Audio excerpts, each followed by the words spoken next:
Hello बच्चों, welcome to DS Chem गुरु। मैं हूं डॉक्टर सुरेंद्र सिंह और हम पढ़ रहे हैं क्लास 11th का चैप्टर 4 केमिकल बॉन्डिंग। तो आज हम पढ़ने वाले हैं valence bond theory. Covalent bond formation के लिए ये one of the most important theory है। इसके बाद एक और थ्योरी आएगी, that is molecular orbital theory. Lewis Langmuir concept में हमने पढ़ा कि a covalent bond is formed by mutual sharing of electrons. लेकिन लुईस लैंगमुइर कंसेप्ट से हमें ये नहीं पता चलता कि how actually the covalent bond is formed, mechanism क्या है कोवलेंट बॉन्ड की फॉर्मेशन का। तो वैलेंस बॉन्ड थ्योरी जो है वो सक्सेसफुली एक्सप्लेन करती है कि कोवलेंट बॉन्ड की फॉर्मेशन किस तरह से होती है और किन कंडीशंस में होती है। आज इस वीडियो में हम डिटेल में वैलेंस बॉन्ड थ्योरी को ही पढ़ेंगे और उसको दो तरह से एक्सप्लेन किया जा सकता है, या उसके दो एस्पेक्ट हैं, इन terms of energy and in terms of overlap concept. तो हम दोनों ही पढ़ने वाले हैं। चलो शुरू करते हैं, नोट करना शुरू कीजिए। सबसे पहले हम बात करेंगे वैलेंस बॉन्ड थ्योरी किन फीचर्स के ऊपर बेस्ड है। तो सबसे पहले the valence bond theory was developed by Hitler and London इन 1927 और इसको फर्दर एक्सटेंड किया था पाउलिंग ने। तो वैलेंस बॉन्ड थ्योरी के अकॉर्डिंग जो कोवलेंट बॉन्ड है, एक covalent bond is formed by overlap of two half filled atomic orbital of two different atoms. मतलब कोवलेंट बॉन्ड की फॉर्मेशन के लिए दो अलग अलग एटम्स के पास क्या होना चाहिए, हाफ फिल्ड एटॉमिक ऑर्बिटल होने चाहिए उनके वैलेंस शेल में।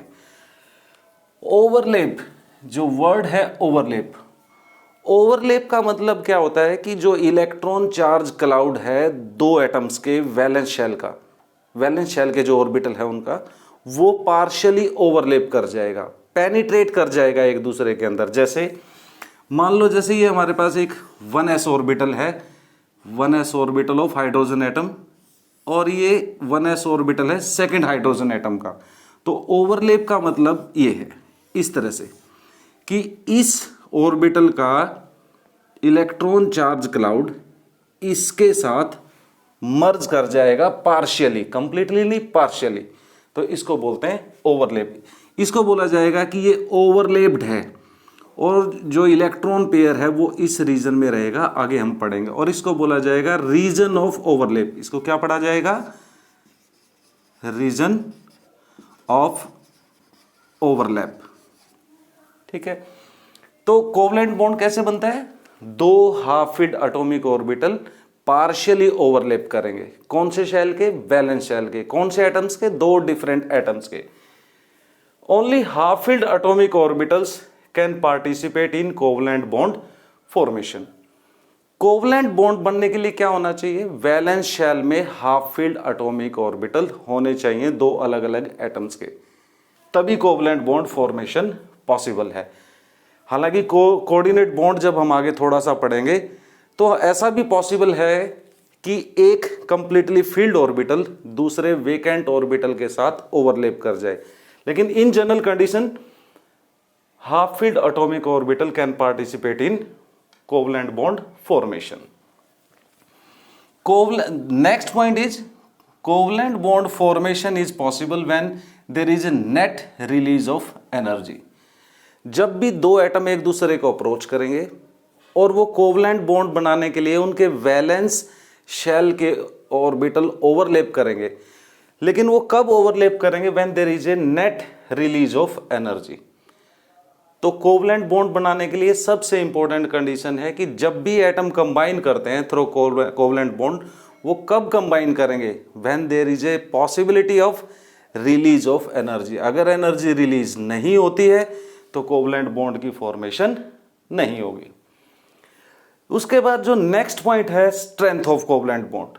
Strength of covalent bond depends on the extent of overlap. Extent of overlap मतलब ये ऑर्बिटल कितना ओवरलैप करते हैं। जितने ज्यादा ओवरलैपिंग होगी, जैसे ये कम ओवरलैप है, ये थोड़ी सी ज्यादा होगी, ये और ज्यादा होगी, तो ओवरलैपिंग जितनी ज्यादा होगी कोवलेंट बॉन्ड की स्ट्रेंथ उतनी ही ज्यादा होगी।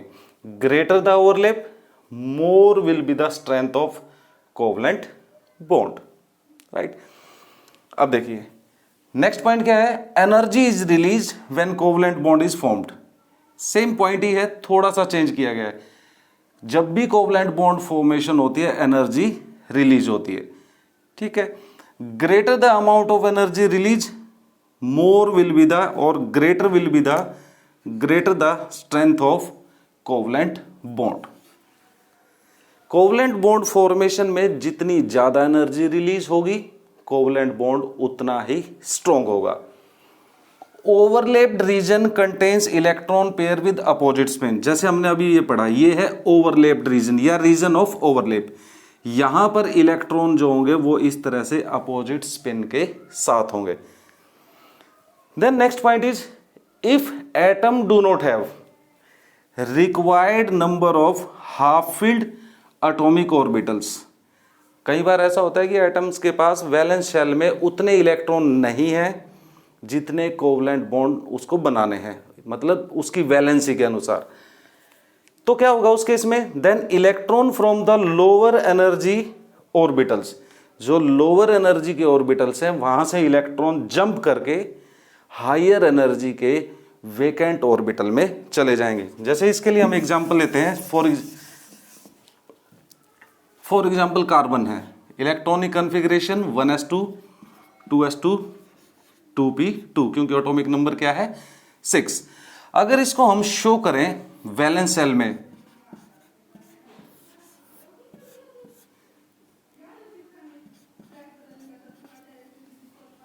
ठीक है। अब कार्बन के पास क्या है 2s 2p, यहां पर केवल 2 ही हाफ फील्ड एटॉमिक ऑर्बिटल हैं। ये वैलेंस शेल की इलेक्ट्रॉनिक कॉन्फ़िगरेशन दिखाई है हमने, लेकिन ये तो कंप्लीटली फील्ड है।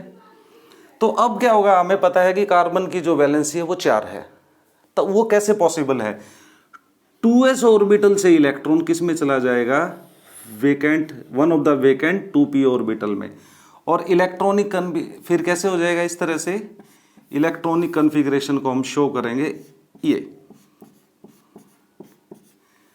अब कार्बन के वैलेंस शेल में 4 हाफ फील्ड एटॉमिक ऑर्बिटल हैं, और ये किस सिचुएशन में है, ये 4 कोवलेंट बॉन्ड बना सकता है। तो इस तरह से जिस भी केस में required number of valence half filled atomic orbital नहीं है, तो वहां क्या होगा, लोअर एनर्जी के ऑर्बिटल से हायर एनर्जी के वेकेंट ऑर्बिटल में इलेक्ट्रॉन प्रोमोट हो जाएगा, जंप कर जाएगा, जिससे required number of half filled atomic orbital होंगे वैलेंस शेल में।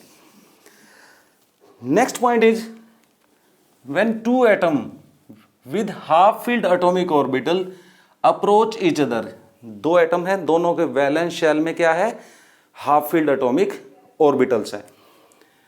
तो क्या होगा, new attractive and repulsive forces comes into play.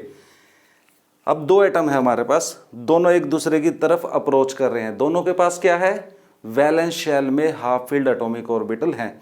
तो जब ऑर्बिटल एक दूसरे के क्लोज आएंगे तो क्या होगा, अट्रैक्टिव फोर्सेस भी होंगी और रिपल्सिव फोर्सेस भी होंगी।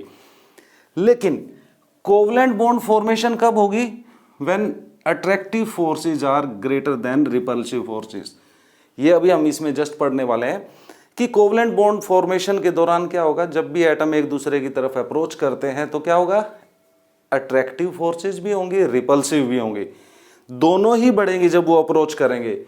लेकिन कोवलेंट बॉन्ड फॉर्मेशन उसी सिचुएशन में होगा when attractive forces are greater than repulsive forces. तो ये है साइलेंट फीचर, मतलब जिनके ऊपर, जिन कंसेप्ट्स के ऊपर, जिन पॉइंट्स के ऊपर वैलेंस बॉन्ड थ्योरी क्या है, बेस्ड है। तो इसमें क्या है हमारे पास, मेन चीज क्या है कि कोवलेंट बॉन्ड फॉर्मेशन के लिए वैलेंस शेल में हाफ फील्ड एटॉमिक ऑर्बिटल होने चाहिए।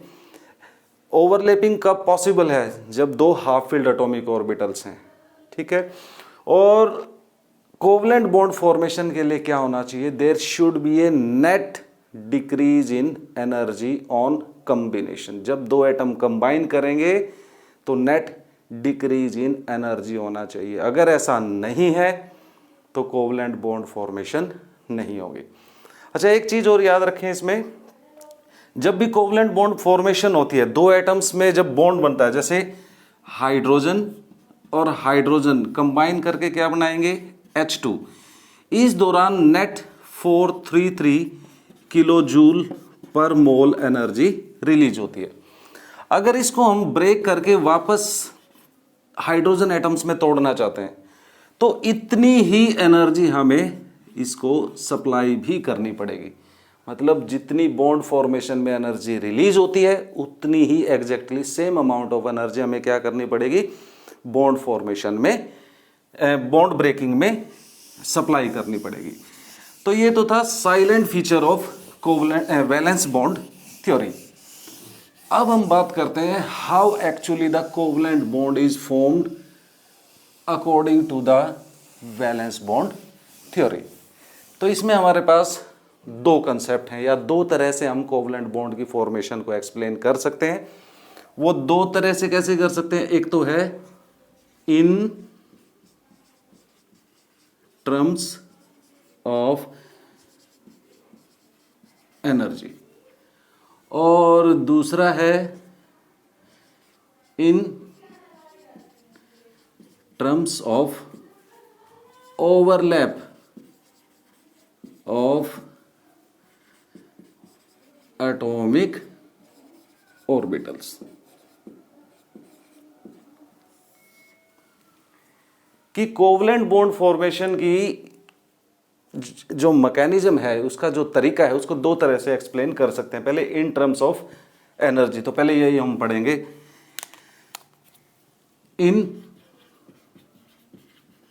Terms of energy consideration. Energy consideration, इसके लिए हम एग्जांपल लेते हैं हाइड्रोजन मॉलिक्यूल की फॉर्मेशन। लेट हमारे पास दो हाइड्रोजन एटम है, HA और HB, ठीक है। और इन दोनों का जो इलेक्ट्रॉन है, सोलिटरी इलेक्ट्रॉन, इसका इलेक्ट्रॉन ये है EA, इसका इलेक्ट्रॉन है EB, ठीक है। इलेक्ट्रॉनिक कॉन्फ़िगरेशन 1s1 1s1, ठीक है। अब VBT वैलेंस बॉन्ड थ्योरी के अकॉर्डिंग क्या होगा, how the covalent bond is formed. तो जैसे हमने वैलेंस बॉन्ड थ्योरी में अभी पढ़ा पॉइंट्स में, कि जब भी दो हाफ फिल्ड एटॉमिक ऑर्बिटल, चाहे तो हम ऑर्बिटल्स को शो कर सकते हैं, ये 1s ऑर्बिटल एक हाइड्रोजन का है, ये दूसरे हाइड्रोजन का है। अब ये जैसे जैसे अप्रोच करेंगे, एक दूसरे के नजदीक आएंगे, तो क्या होगा, ये दोनों रिपेल करेंगे, इसका न्यूक्लियाई इसके न्यूक्लियाई को रिपेल करेगा। इसी तरह से इसका इलेक्ट्रॉन इसके इलेक्ट्रॉन को क्या करेगा, रिपेल करेगा। ये तो ही रिपल्सिव फोर्सेस, कि दोनों एटम के न्यूक्लियाई एक दूसरे को रिपेल करेंगे, दोनों के इलेक्ट्रॉन एक दूसरे को रिपेल करेंगे। अट्रैक्टिव फोर्सेस कौन सी होगी, इसका न्यूक्लियाई इसके इलेक्ट्रॉन को अट्रैक्ट करेगा और इसका न्यूक्लियाई इसके इलेक्ट्रॉन को अट्रैक्ट करेगा। तो ये कौन सी है हमारे पास, अट्रैक्टिव फोर्सेस हैं। अब हम क्या कर सकते हैं, एक पोटेंशियल एनर्जी डायग्राम के बेसिस पर इसको एक्सप्लेन कर सकते हैं। ये है पोटेंशियल एनर्जी और ये है इंटर न्यूक्लियर डिस्टेंस। ये जो पॉइंट है ये 0 को शो करता है, इससे ऊपर पॉजिटिव है पोटेंशियल एनर्जी और इससे नीचे नेगेटिव है। और पोटेंशियल एनर्जी डायग्राम को हम कुछ इस तरह से एक्सप्लेन कर सकते हैं।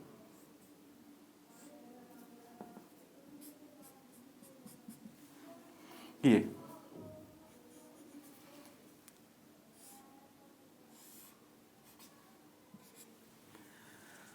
अब सपोज करो हमारे पास जो दो हाइड्रोजन एटम है वो इस तरह से, और ये मैक्सिमम अपार्ट है। अब इस दूरी पर ना तो यहाँ कोई अट्रैक्टिव फोर्सेस है ना कोई रिपल्सिव फोर्सेस है, एंड द एनर्जी इज 0 यहाँ पर है। ये वाली सिचुएशन पोटेंशियल एनर्जी डायग्राम पर यहाँ है, ठीक है। अब जैसे जैसे ये एक दूसरे के क्लोज आएंगे, दे विल कम क्लोजर, तो क्या होगा, one of the hydrogen atom में जो ऑर्बिटल है that will reverse it's spin, reversal off spin.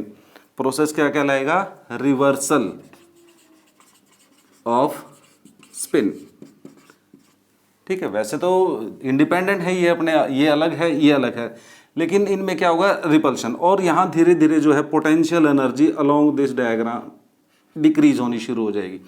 ये फर्दर नजदीक आएंगे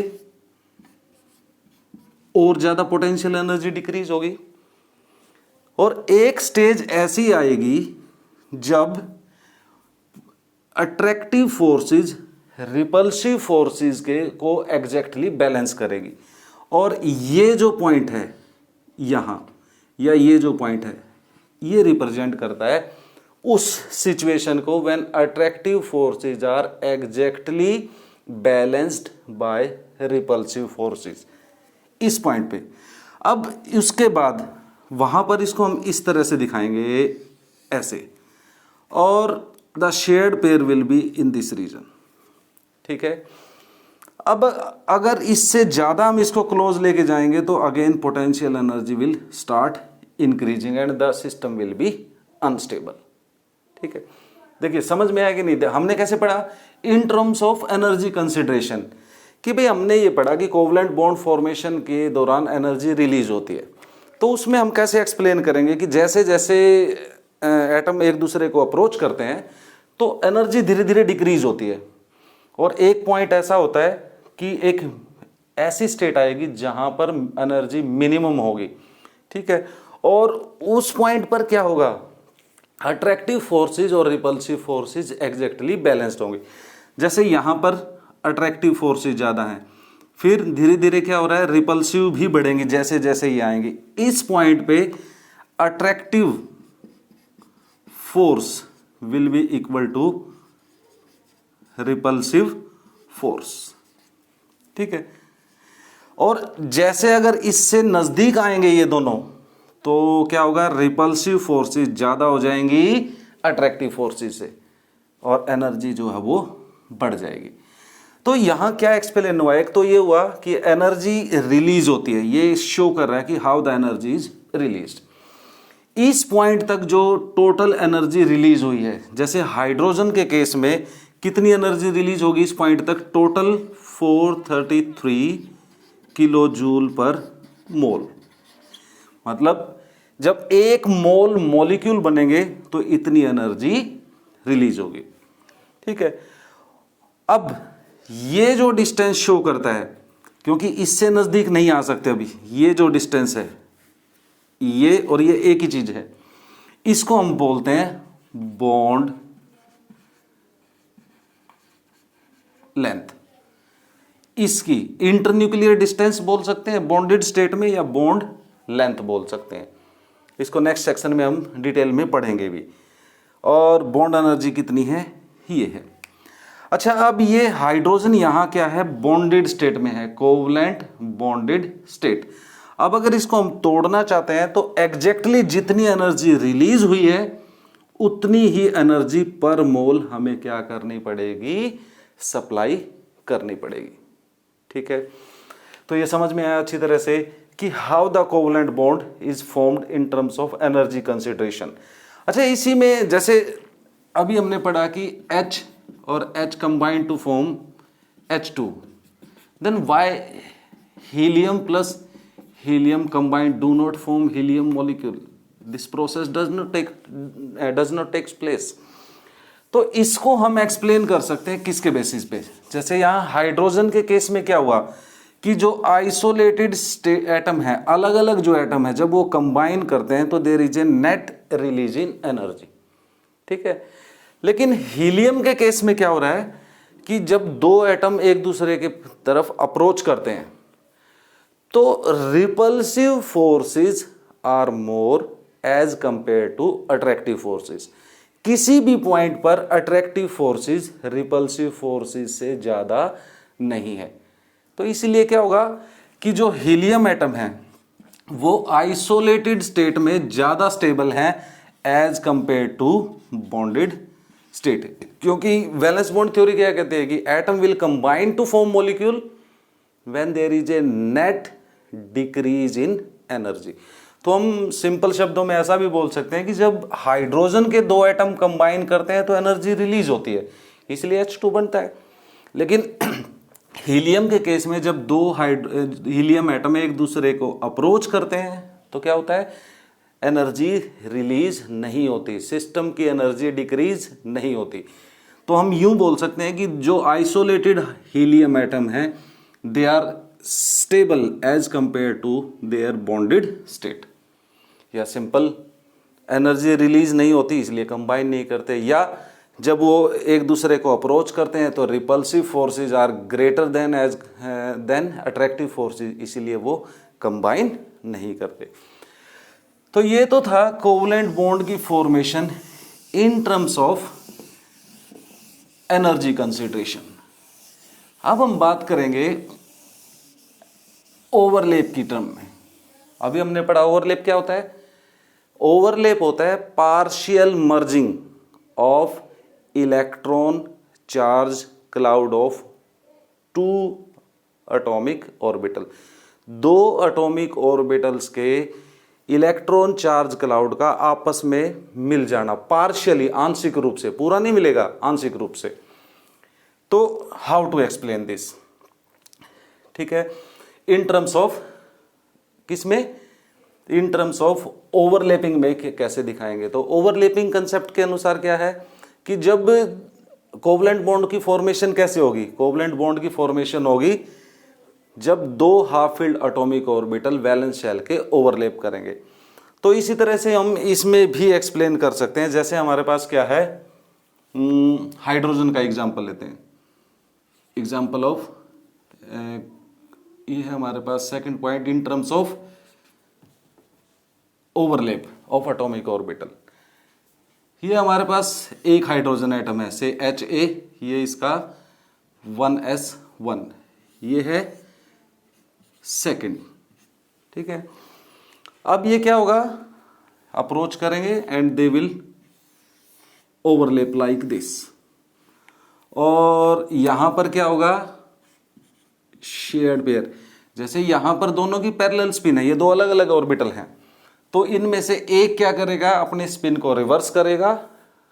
क्यों करेगा, क्योंकि पाउलीज एक्सक्लूजन प्रिंसिपल को क्या करना है यहाँ पर, उसके अकॉर्डिंग चलना है कि सेम स्टेट में अगर सेम जगह पर इलेक्ट्रॉन है या सेम ऑर्बिटल में इलेक्ट्रॉन है तो वो क्या किस में होने चाहिए, विद अपोजिट स्पिन होने चाहिए। तो ये है, ये हमारे पास क्या है, शेयर्ड पेयर। और ये जो रीजन है, ये जो रीजन दिखाया गया है, ये क्या है, region of overlap, region of overlap है।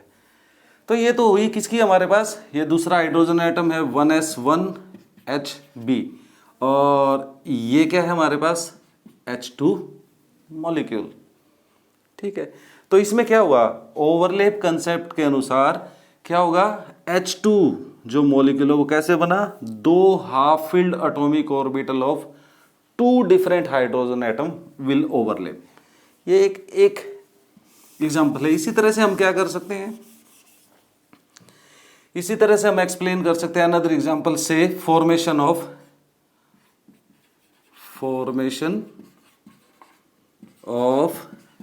HF, हाइड्रोजन फ्लोराइड कैसे बनेगा। तो हाइड्रोजन फ्लोराइड में ये 1s ऑर्बिटल है, हाइड्रोजन का 1s ऑर्बिटल, और फ्लोरीन में दोनों की इलेक्ट्रॉनिक कॉन्फ़िगरेशन हम लिखें 1s1, 1s2, 2s2, 2p5। तो p ऑर्बिटल में एक हाफ फील्ड एटॉमिक ऑर्बिटल है। तो इसको हम कैसे शो कर सकते हैं, तीनों p ऑर्बिटल्स को ये शो किया इस तरह से। इसमें से हमारे पास क्या है,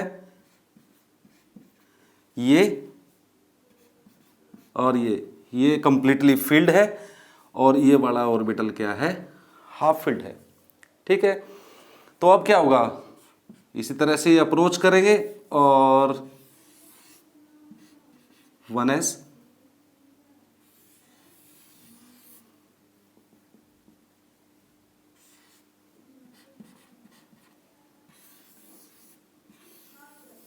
ये, this is formation of HF according to the overlap concept और VBT। तो यहां क्या होगा, शेयर्ड पेयर, ये 1s ऑर्बिटल हाइड्रोजन का है, और ये कौन सा ऑर्बिटल है, ये है 2pz। अभी जस्ट हम पढ़ेंगे कि कौन सा ऑर्बिटल किसके साथ ओवरलैप कर सकता है। ठीक है, और एग्जांपल हम पढ़ सकते हैं, जैसे फॉर्मेशन ऑफ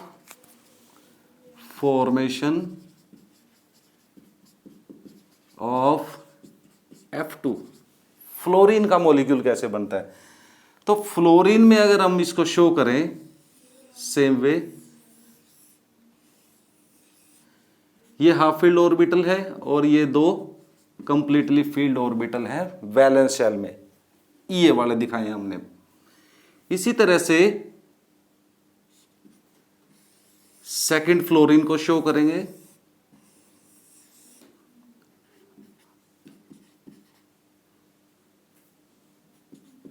ये तो क्या होगा, अब ये दोनों ओवरलैप करेंगे और ओवरलैप करके the molecule will be formed.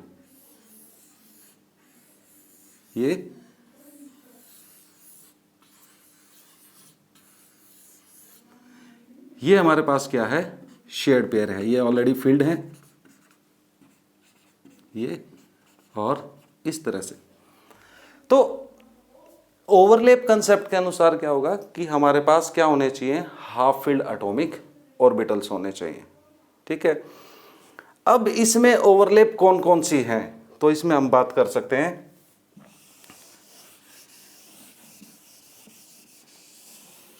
Type of overlap.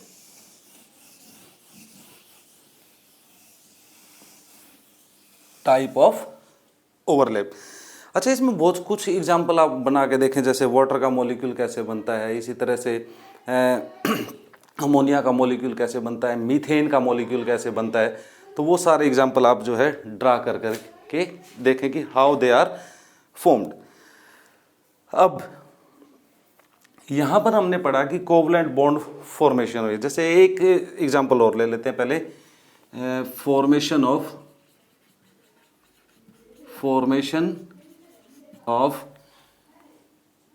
Oxygen.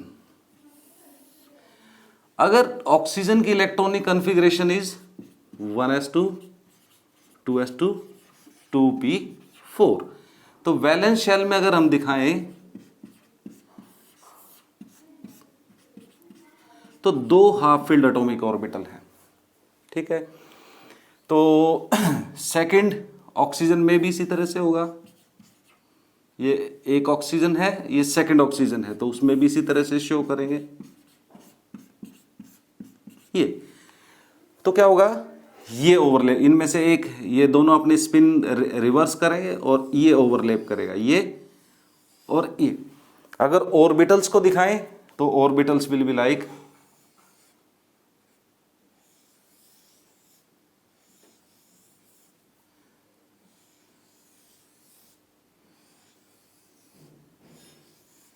ये हाफ फील्ड कौन से हैं, ये दो हाफ फील्ड है और ये हमारे पास क्या है, कंप्लीटली फील्ड है। इसी तरह से ये हाफ फील्ड है, ये ओवरलैप हुई, और ये क्या है, ये कंप्लीटली फील्ड है। अब ऑक्सीजन में क्या होगा कि एक ने तो यहां ओवरलैप किया और एक ये इस तरह से ओवरलैप करेगा, ये तो ऑक्सीजन में दो बॉन्ड बनेंगे, ये और ये सेकंड। ठीक है, अभी हम बात करेंगे जस्ट ये सिग्मा बॉन्ड है, ये पाई बॉन्ड है एक। सेम वे आप नाइट्रोजन की फॉर्मेशन भी एक्सप्लेन कर सकते हैं। तो अब ये तो थे कुछ एग्जाम्पल ओवरलैप कंसेप्ट के आधार पर। अब हम बात करेंगे type of covalent bond. Type of covalent bond on the basis of overlap. Overlapping के दो टाइप पॉसिबल हैं, तो उसी के आधार पर देखिए बड़ा सिंपल सा तरीका है। दो वर्ड आएंगे इसमें, हेड टू हेड, और एक वर्ड आएगा हमारे पास साइड वाइज या लेटरल। ये दो ऑर्बिटल हैं, अगर ये इस तरह से ओवरलैप कर रहे हैं अलोंग देयर इंटरन्यूक्लियर एक्सिस, एक ये हॉरिजॉन्टल लाइन है जो ऑर्बिटल के सेंटर में से पास कर रही है, इसको बोलेंगे इंटरन्यूक्लियर एक्सिस। जैसे ये है, ये दो ऑर्बिटल्स हैं और ये इसकी इंटरन्यूक्लियर एक्सिस है। जब ये इस तरह से ओवरलैप करेंगे तो इसको बोला जाएगा हेड टू हेड या एक्सियल ओवरलैपिंग। कौन सी बोला जाएगा? हेड टू हेड या एक्सियल ओवरलैपिंग या हेड ऑन। एक्सियल और हेड ऑन या हेड टू हेड या along the inter nuclear axis. Same है, सबका एक ही मीनिंग है। हेड टू हेड ओवरलैपिंग करेंगे ये इस तरह से, ये जो ओवरलैपिंग, जैसे ये ओवरलैप कर रहा है इस पे, तो ये जो ओवरलैपिंग है ये क्या है? हेड टू हेड ओवरलैपिंग है। दूसरा जो पॉसिबल है ये है आपके इंटरन्यूक्लियर एक्सिस। ठीक है, अगर साइड वाइज लेटरल, इसकी बजाय अब हम बात करें इसकी, अगर यूं ओवरलैपिंग हो रही है, ऐसे भी दिखा सकते हैं जैसे ये तो है हेड टू हेड ओवरलैपिंग, और ये कौन सी ओवरलैपिंग है? ये है साइड वाइज ओवरलैपिंग, लेटरल या साइड वाइज ओवरलैपिंग। तो उसी के आधार पर हमारे पास दो तरह के कोवलेंट बॉन्ड हैं, सिग्मा बॉन्ड और पाई बॉन्ड, और बड़े ध्यान से समझना है, इनके कई सारे कैरेक्टरिस्टिक फीचर्स हैं। तो सबसे पहले हमारे पास क्या है? सिग्मा बॉन्ड, और दूसरा है इसमें पाई बॉन्ड। दो तरह के कोवलेंट बॉन्ड होते हैं depending upon the type of overlap, head on या साइड वाइज। तो सबसे पहले सिग्मा बॉन्ड की ही बात करते हैं। सिग्मा बॉन्ड क्या होता है? एक covalent bond formed by head-on or axial overlap of half-filled atomic orbital।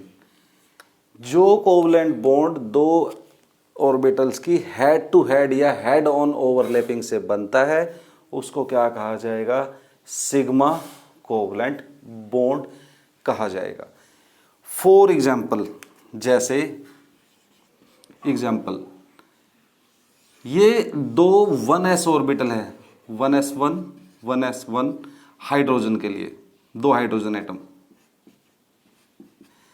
तो ये दोनों हेड टू हेड ओवरलैप कर रहे हैं इस तरह से, ये इंटरन्यूक्लियर एक्सिस है। तो ये जो बॉन्ड बनेगा हाइड्रोजन एटम्स के बीच में, इसको क्या बोला जाएगा? Sigma bond. क्यों बोला जाएगा इसको सिग्मा बॉन्ड? क्योंकि ये head on, head to head overlapping से बना है। ठीक है, अब सिग्मा बॉन्ड किस किस तरह से बन सकता है, कौन कौन से ऑर्बिटल्स जो है वो ओवरलैप करते हैं? Sigma bond can be formed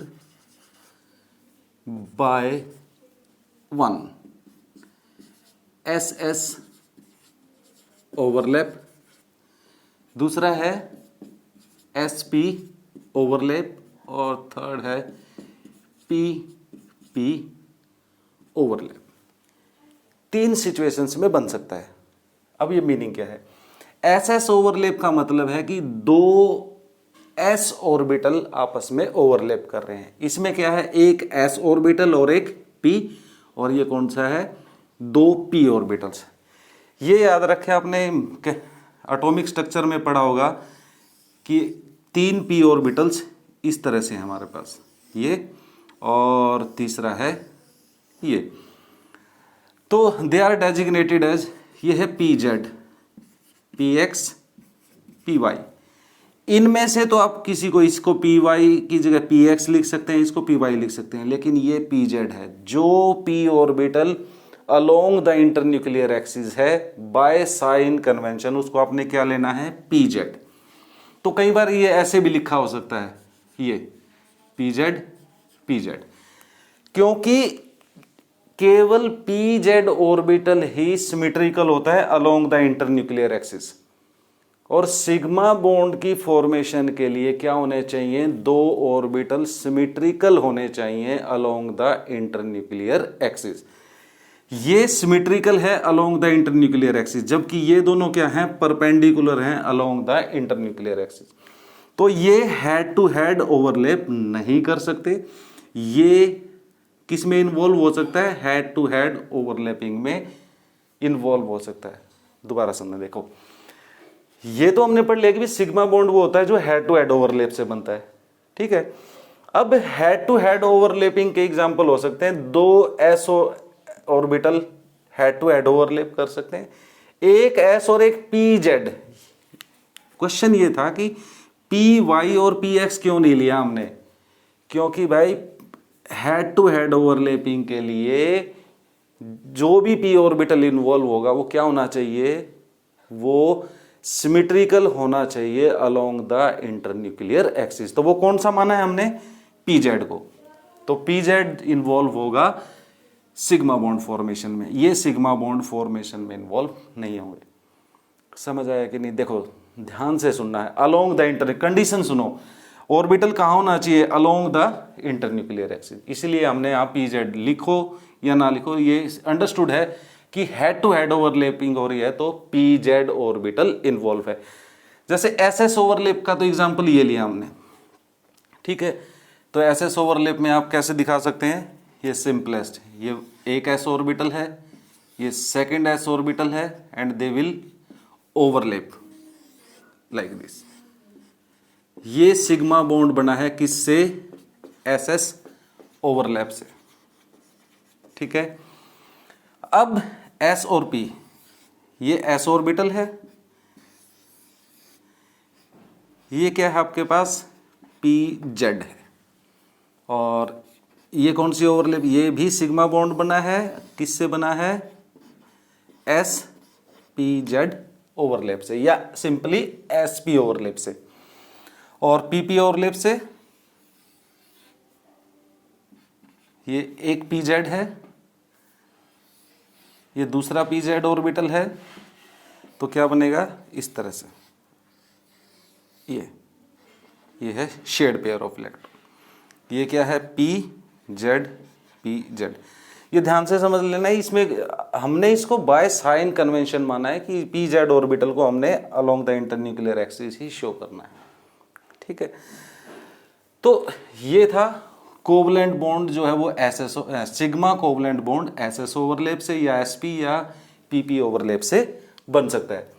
अब कुछ करेक्टरिस्टिक जो विशेषताएं हैं सिग्मा बॉन्ड की, उनकी बात करते हैं। जो मेजर पॉइंट है, सबसे पहले सिग्मा बॉन्ड मॉलिक्यूल में, first point, sigma bond is always formed first. Sigma bond में electron in sigma bond electron charge cloud lies along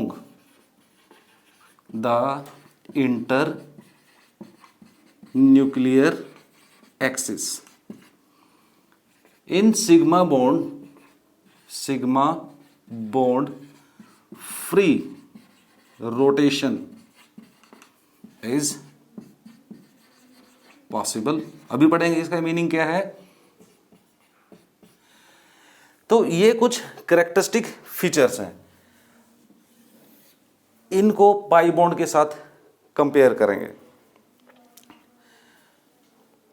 only one sigma bond is formed between two atoms। इसकी भी बात करेंगे, इसका meaning क्या है। चलिए अब बात करते हैं pi bond. Pi bond, A pi bond is that which is formed by side wise or lateral overlap of two half-filled atomic orbitals। जो बॉन्ड दो ऑर्बिटल्स की साइड वाइज ओवरलैपिंग से बन रहा है वो क्या कहलाएगा, पाई बॉन्ड कहा जाएगा। अब पाई बॉन्ड जो है वो पीएक्स या पीवाई ओवरलैप से बन सकता है। जैसे ये हमारे पास दो ऑर्बिटल शो किए हैं, ये है से एक पीएक्स है, ये अनदर पीएक्स है, तो they will overlap. Another px, they will overlap like this.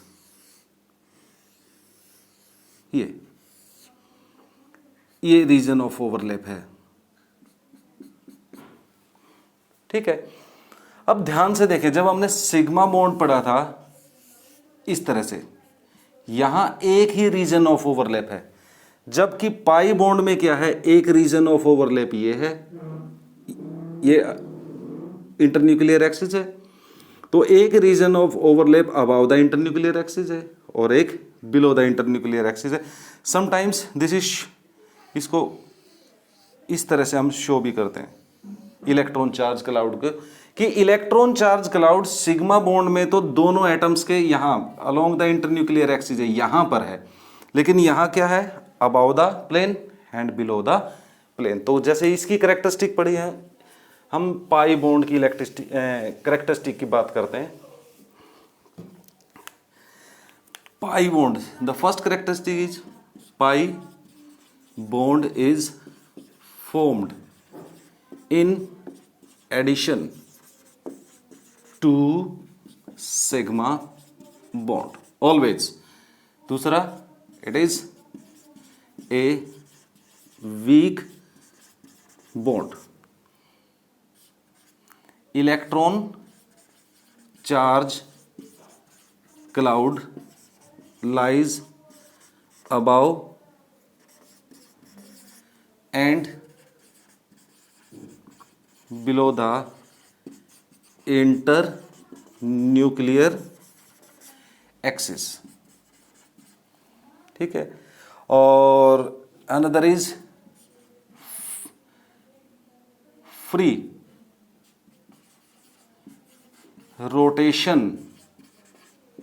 is not possible। ठीक है, molecules having pi bond are highly reactive।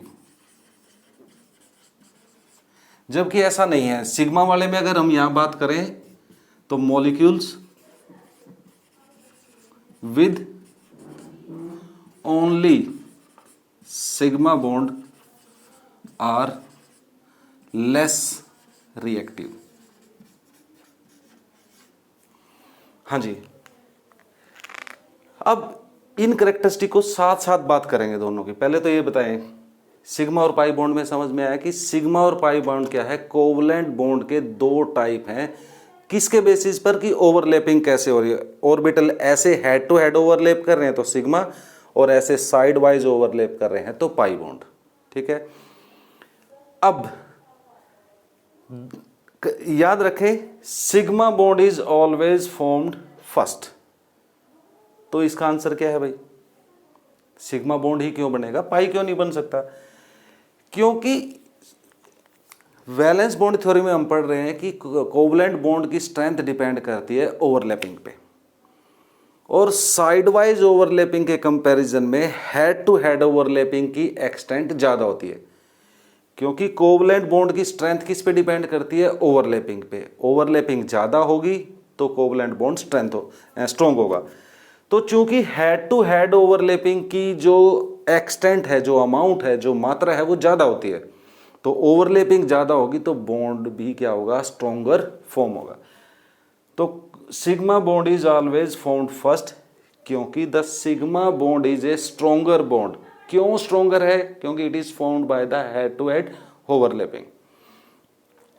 ठीक है, फिर है sigma, in sigma bond electron charge cloud lies along the, ये हमने अभी पढ़ लिया कि जो इलेक्ट्रॉन चार्ज क्लाउड है, ये दो न्यूक्लियाई हैं यहां पर, ये और ये, तो इन दोनों न्यूक्लियाइज के बीच में अलोंग द इंटरन्यूक्लियर एक्सिस होता है। ठीक है, in sigma bond free rotation is possible. What is this free rotation? Free rotation का मतलब क्या है कि लुक एट दिस, ये है जैसे हमारे पास ये ओवरलैप कर गया, सिग्मा बॉन्ड बन गया, ये एक एटम को शो कर रहा है और ये जो है दूसरे एटम को शो कर रहा है, ये एक एटम है, ये दूसरा है। ठीक है, तो फ्री रोटेशन क्या है कि एक एटम की पोजीशन को फिक्स करके दूसरे को रोटेट किया जाए इस तरह से। तो सिग्मा बॉन्ड में क्या है कि बॉन्ड को ब्रेक किए बगैर रोटेशन पॉसिबल है। मतलब कि एक एटम की पोजीशन आप क्या कर लें, फिक्स कर लें, और फिक्स करने के बाद क्या करें, ये है जैसे ये फिक्स हो गया यहाँ पे, तो ये है फ्री रोटेशन। तो बॉन्ड को तोड़े बगैर क्या किया जा सकता है, एक एटम की पोजीशन फिक्स करके दूसरे को रोटेट किया जा सकता है। क्यों किया जा सकता है? क्योंकि जो इलेक्ट्रॉन चार्ज क्लाउड है that lies along the internuclear axis, यहां पर ये है सेम सिचुएशन है जैसे इसमें ये ओवरलैप कर गया।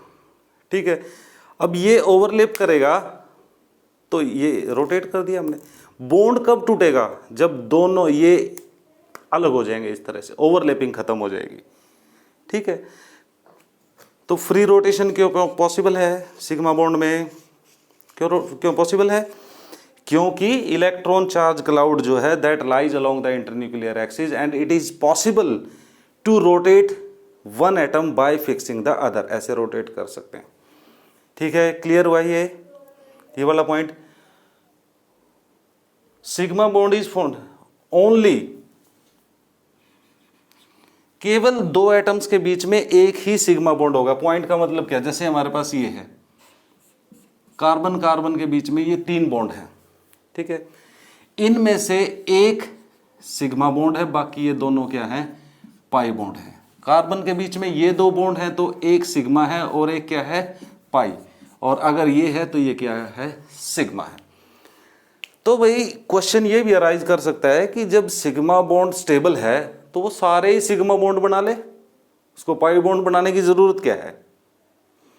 ऐसा पॉसिबल नहीं है। 2 एटम के बीच में क्या हो सकता है, केवल एक ही सिग्मा बॉन्ड बन सकता है, एक से ज्यादा नहीं बन सकता। जैसे यहां पर है, यहां एक बना है, यहां भी एक है, यहां भी एक है। ऐसा क्यों है? अच्छा, कंडीशन पे जाओ इसकी, सिग्मा बॉन्ड कैसे बनता है, हेड टू हेड ओवरलैपिंग के। ठीक है, तो अब पी ऑर्बिटल्स में देखिए, पी ऑर्बिटल्स में अगर हम बात करें, हमारे पास 3 ऑर्बिटल हैं। ये एक ये है और एक ये है, ये पी जेड है और ये आपका कोई भी पी एक्स पी वाई है। ठीक है, तो इसके लिए सिग्मा बॉन्ड की फॉर्मेशन के लिए क्या जरूरी है कि जो ओवरलैपिंग ऑर्बिटल है वो क्या होना चाहिए, सिमेट्रिकल होना चाहिए अलोंग द इंटरन्यूक्लियर एक्सिस। तो इनमें से कौन सा, एक ही ऑर्बिटल है ना भाई, केवल ये सिमेट्रिकल है अलोंग द इंटरन्यूक्लियर एक्सिस, ये इंटरन्यूक्लियर एक्सिस के परपेंडिकुलर है। तो इन तीनों में से केवल एक ये ही orbital head to head overlap कर सकता है, बाकी ये हेड टू हेड ओवरलैप नहीं कर सकते। तो सिग्मा बॉन्ड हमेशा एक ही बनेगा। देखो एस ऑर्बिटल की तो कोई प्रॉब्लम है ही नहीं, वो तो अलोंग द इंटरन्यूक्लियर एक्सिस है ही है। अब एस एस ओवरलैप में तो सिग्मा बनेगा। एस ऑर्बिटल जो है that can never involve in the formation of A pi bond, it will always form A sigma bond. लेकिन जो पी ऑर्बिटल हैं वो सिग्मा और पाई दोनों बना सकते हैं, लेकिन एक ही सिग्मा बना सकते हैं, केवल ये दोनों किस में इन्वॉल्व होंगे, पाई बॉन्ड फॉर्मेशन में इन्वॉल्व होंगे। समझ आया कि नहीं आया भाई, बड़ी अच्छी तरह से समझें इसको कि only one sigma bond is formed between two atoms. क्योंकि sigma bond is formed by head to head overlapping of atomic orbitals. P orbital में से केवल पी जेड ही symmetrical along the internuclear axis है, केवल एक ही सिग्मा बॉन्ड बनाएगा। दो पाई बॉन्ड हो सकते हैं, ठीक है। तो दो पाई बॉन्ड कैसे हो सकते हैं, पीएक्स के साथ ओवरलैप कर सकता है, पीवाई के साथ ओवरलैप कर सकता है, इसीलिए सिग्मा बॉन्ड एक होता है और पाई बॉन्ड दो। Molecules with only sigma bond are less reactive, ये भी ध्यान रखना है। एल्केन्स हैं, जैसे हम आगे जाके पढ़ेंगे ऑर्गेनिक केमिस्ट्री में। तो क्योंकि सिग्मा बॉन्ड काफी स्ट्रांग होता है, अब रिएक्शंस के दौरान क्या होता है, पहले बॉन्ड को टूटना है और फिर नए बॉन्ड को बनना है। तो चूंकि ये बॉन्ड क्या है, बहुत स्ट्रॉन्गर होता है, इसीलिए रिएक्टिविटी कम होती है। Sigma bond is stronger, that is why the reactivity of such molecule is less. अब चलिए इसकी तरफ चलते हैं। Pi bond is formed in addition to sigma bond. ये तो अभी हमने पढ़ाई कि भाई पहले क्या बनेगा, सिग्मा बॉन्ड बनेगा और उसके बाद ही पाई बॉन्ड बनेगा, ठीक है।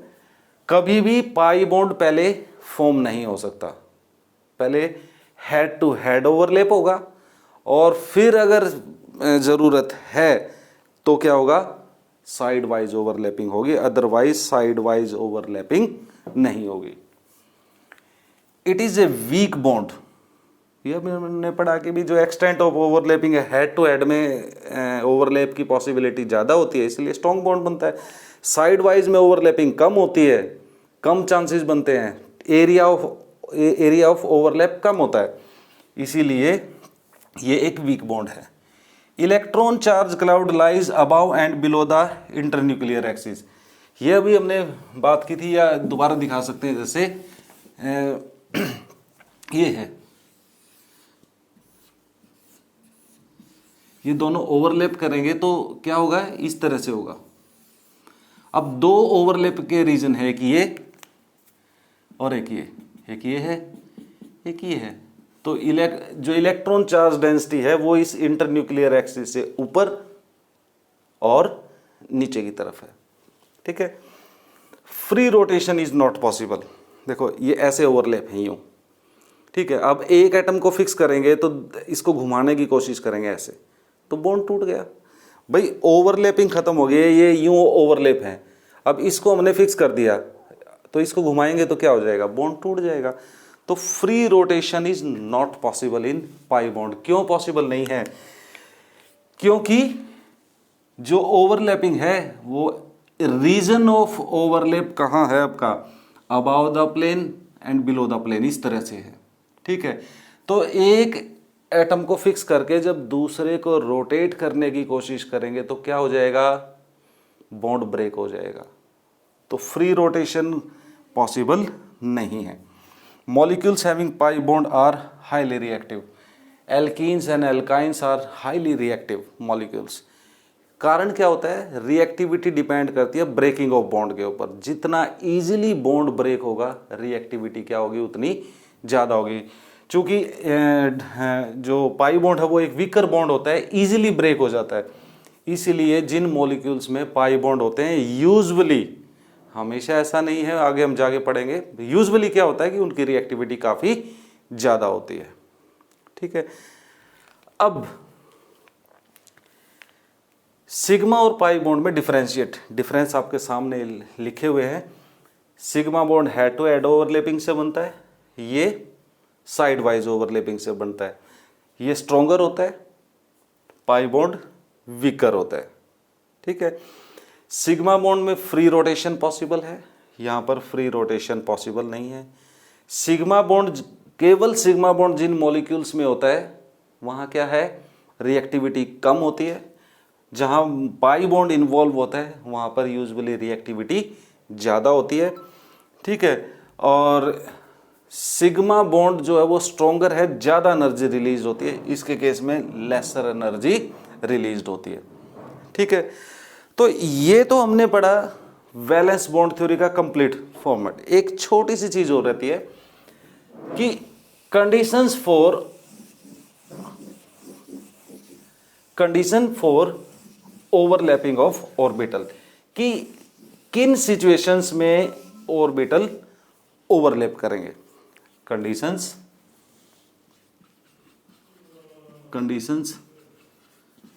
For overlap.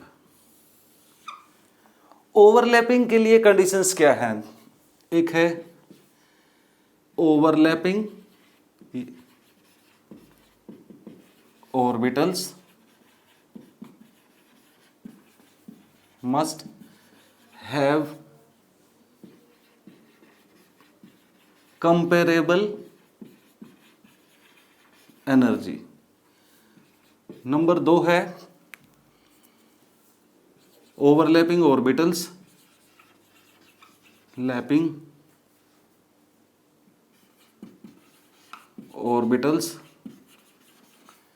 must have similar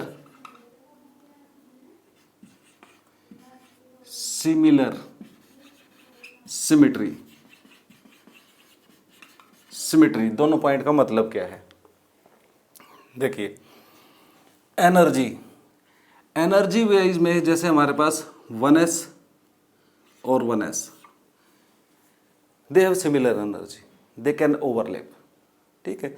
in some situation 1s और 2p they can also overlap. जैसे ये है H2 की फॉर्मेशन में, ये है HF की फॉर्मेशन में।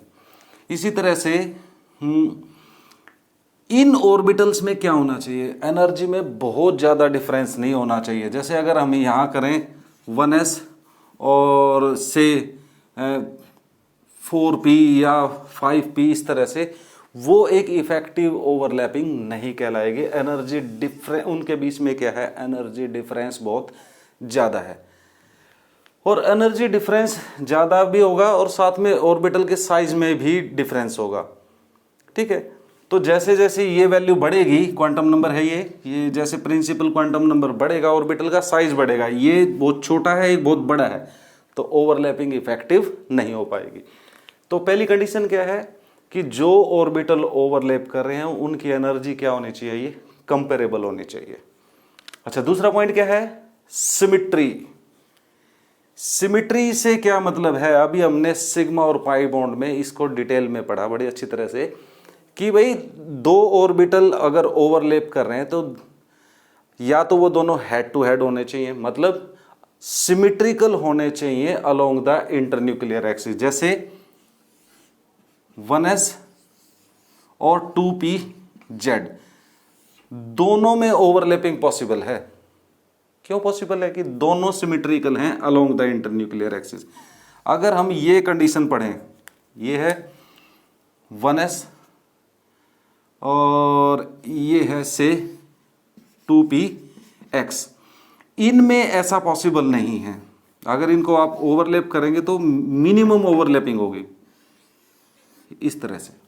क्यों? क्योंकि इसकी सिमेट्री अलग है, इसकी सिमेट्री अलग है। ये अलोंग द इंटरन्यूक्लियर एक्सिस है, ये परपेंडिकुलर टू द, ये इंटरन्यूक्लियर एक्सिस है आपकी, ये इसके परपेंडिकुलर है। तो ओवरलैपिंग के लिए क्या होनी चाहिए, सिमेट्री भी मैच करनी चाहिए। और एक छोटी सी चीज़ और हम कर सकते हैं, जब आप बुक में देखेंगे तो कई जगह पॉजिटिव नेगेटिव साइन लगे होंगे, तो positive negative type of overlap भी कई बार बोलते हैं इसको, type of overlap. Type of overlap में समटाइम्स इसको इस तरह से हम बोलते हैं पॉजिटिव ओवरलैप, नेगेटिव ओवरलैप और जीरो ओवरलैप। देखिए पॉजिटिव ओवरलैप इज व्हाट, जैसे समटाइम्स इस तरह के साइन मिलेंगे आपको ऑर्बिटल्स में। ये साइंस किस जो सिंबल है, ये साइन पॉजिटिव इज व्हाट, ये मैथमेटिकल सिंबल्स नहीं हैं, एक्चुअल में ये रिप्रेजेंट करते हैं वेव फंक्शन को। सेकंड चैप्टर में आपने पढ़ा होगा वेव फंक्शन को, ठीक है। तो ये इस तरह से हमने ओवरलैप, ये पॉजिटिव ओवरलैप का एग्जांपल है। Negative overlap is what, the wave function is like this, तब जो है आप इसको शो करेंगे, ये क्या है, नेगेटिव ओवरलैप। इसी तरह से एक और एग्जांपल देखिए पॉजिटिव और नेगेटिव का,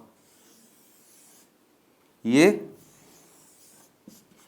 wave function have the same sign, you are forming this positive positive, this is positive overlap. और इसमें अगर इसको ऐसे कर दिया जाए, दिस इज नेगेटिव ओवरलैप।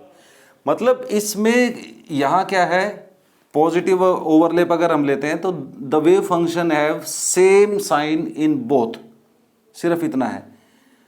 अब इसमें क्या है, डिफरेंट साइन है, तो आपको कंफ्यूज होने की जरूरत नहीं है। जीरो ओवरलैप में ये जैसे नेगेटिव ओवरलैप है, जीरो ओवरलैप में ये एग्जांपल जो हमने अभी पढ़ा था, ये जीरो ओवरलैप है, ठीक है, क्योंकि इनकी सिमेट्री मैच नहीं करती।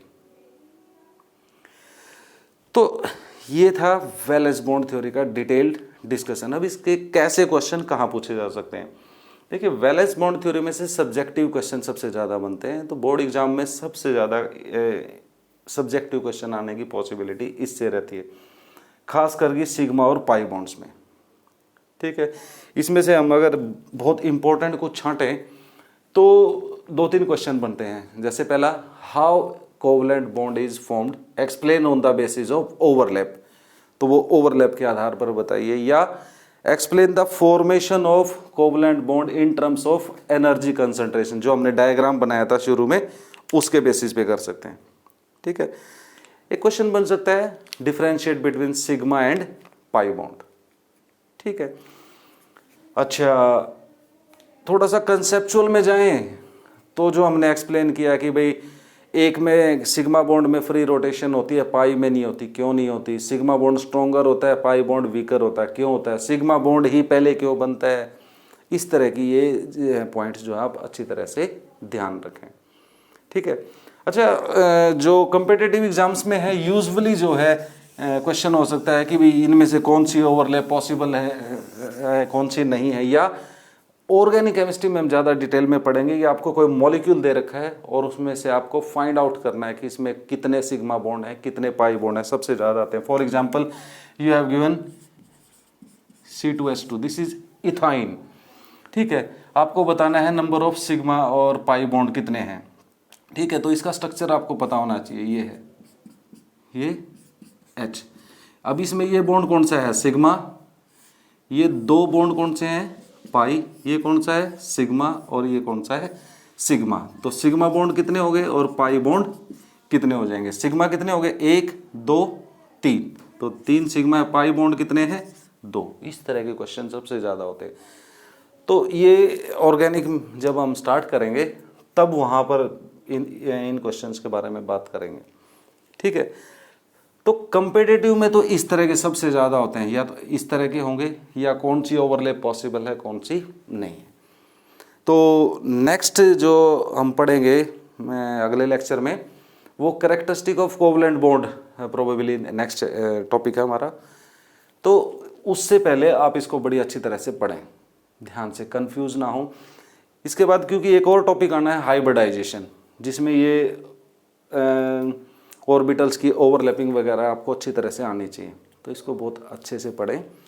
और फिर भी अगर कोई दिक्कत है आपको तो आप क्या करें, कमेंट बॉक्स में लिख दीजिए, आपको आंसर ज़रूर मिलेगा। देखिए केमिस्ट्री को पढ़ने के लिए थोड़ा सा पेशेंस चाहिए, थोड़ा सा पेशेंस के साथ साथ आपको स्किल भी चाहिए। लेक्चर में मैं कोशिश करता हूँ कि सारे आपके जो इफ एंड बट्स हैं कि ऐसा क्यों हो रहा है, ऐसा क्यों हो रहा है, उनको मैं एक्सप्लेन करने की कोशिश करता हूँ, तो वहाँ पर आप ध्यान से उनको नोट करें। जो एक्सप्लेनेशन है जैसे फ्री रोटेशन वाला ही है, तो कई बार ऑब्जेक्टिव में क्वेश्चन होता है free rotation is possible in which molecule, 4 molecule देते हैं, आपको पता होना चाहिए कि भी फ्री रोटेशन केवल सिग्मा बॉन्ड वालों में हो सकता है। तो थोड़ा सा जो है ध्यान से सुने, इनको नोट करें आप सारे को। आपको आपके पास नोट्स हैं, बुक्स हैं, उसके अलावा भी कई सारी चीज़ें ऐसी होती हैं जो यहाँ पर हैं और आपको वो इजीली एक्सेसिबल नहीं हो रही बुक पे, तो थोड़ा सा इसको ध्यान से पढ़ें, ठीक है। और कोई दिक्कत आ रही है तो कमेंट बॉक्स में लिख दीजिए, आपको आंसर ज़रूर मिलेगा। तो that's all for today, lecture देखते रहिए, and that's all from DS Chem Guru.